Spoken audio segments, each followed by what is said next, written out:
Guys, update tayo ngayon, no? Good morning sa inyong lahat. Salamat sa mga pagpapaabot po ninyo. Marami po ngayon ang nag-alala mga idol dahil lumabas po sa social media magkakaroon daw ng mataas na init o El Nino. Kaya nabalaka sila o nag-alala dahil mayroon pong hinulaan sa kaibigan na posibleng mawawalan ng tubig. Mga idol, sa totoo lang delikado po ito mga idol. Kaya itanong natin kay kaibigan para hindi tayo magpanik, no? Itanong natin kung totoo po ba itong balita ngayon sa social media na ang panahon o mataas ang init mga idol. Kaya dapat po natin pahalagahan ang mga nagpapanik ngayon. Kaya itanong natin kay kaibigan, tawagin natin mga idol dahil delikado po, dahil napakarami pong mga magsasaka ang mapipilyor dito at hindi makapagtanim at walang makukunan ng tubig. Naku mga idol, mas lalong titindi ang krisis ito kaibigan. Kaibigan, ay salamat, kanina ka pa dyan, bakit po? Ay salamat, bakit hindi ka nagtibo dyan? Ganina ba man si kaibigan kasi nag-atang na ano sa impormasyon karon na maot na po ang panahon. Mga idol, unahin lang natin ito kaibigan, yung tungkol sa El Nino. Kumusta po kaibigan? Wala ka bang nakikita dito? Kasi napakarami po kayo ang nagpanik, mga magsasaka ba? Baka daw ito na daw ang mga hinuhulaan ninyo na mawawala ang tubig dahil sa El Nino. Kasi mahirap po talaga pag nagkaroon ng El Nino, yung tubig ay mawawala. O sa lahat po ng nag-request, pakinggan yung mabuti sa kaibigan, no?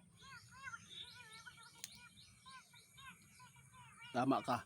Mga idol, hanggat mayroon pa tayong tubig ngayon, no, kung may mga sisidlan kayo, sidlan nyo na. Ha? Hindi naman porket sinasabi ng ating kaibigan na magkakaroon po ng El Nino na mahaba init, di ba? Oo, huwag kayong mag-alala kasi hindi naman po nila hawak ang panahon. Si kaibigan walang nakita mga idol, no? Kung mayroon man po mga init sa ibang lugar, makakasagupa sila, pero asahan po daw ninyo na makasagupa din sila ng tag-ulan, di ba? Oo, hindi po tayo dapat matakot mga idol, sabi ng ating kaibigan. Pero mas maganda mag-imbak ng mga tubig. Kaya sinabi ko sa inyo, gumawa tayo ng deep well mga idol para mayroon tayong makukuhaan na panang pang DIY natin na tubig, di ba? Oo, wag niyong iasa po doon sa mga nakakabit po doon sa kuryente yung tubig niyo pinagkukuhaan kasi kapag nagkakaroon ng aberya, no, talagang mahihirapan kayo mga idol dahil ang tubig napakahalaga po, buhay natin ang tubig. Oo, sabi ng ating kaibigan, huwag kayong mag-alala mga idol, huwag kayong mag-alala sa nakita ninyong balita kasi sinabi ng ating kaibigan talagang normal na po ngayon ang ating panahon. Talagang nakakasagupa tayo ng 2 linggo ng matinding init, pero hayaan po ninyo mga idol, talagang makakasagupa din tayo ng ulan. Yun. Oo nga, hindi po nila dapat daw sabihin na El Nino kasi nagkakaroon naman po ng ulan po dito sa Mindanao, no? At saka doon sa Manila nagkakaroon po ng matinding ulan dahil sa nangyayaring baha dyan. Ano po, di ba? Hindi po dapat na matakot tayo. Pero kung mangyayari man ito mga datis, nakapaghanda na tayo. At yung mga pagkain natin ay may mga pananim tayo na yung mga makasurvive sa init tulad po ng saging at iba pa, di ba?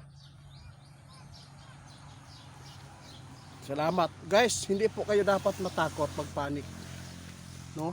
Dahil si kaibigan ngayon nagpaalala sa inyo na wala silang nakuha na mayroon pong El Nino na aabot ng 5 months o 6 months.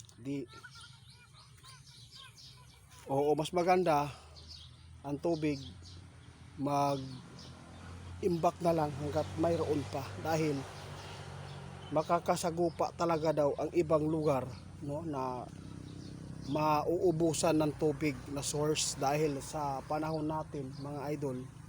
Alam nyo na po, hindi na po talaga tayo naninibago sa kalikasan o sa panahon natin. Alam na po ninyo, no? Dahil sa kalikasan na sobrang kalbo na, wala nang masyadong maibigay po ng magandang source ng tubig. Kasi mga idol, isa po ang kahoy mga idol na magbibigay po ng magandang usaga ng tubig.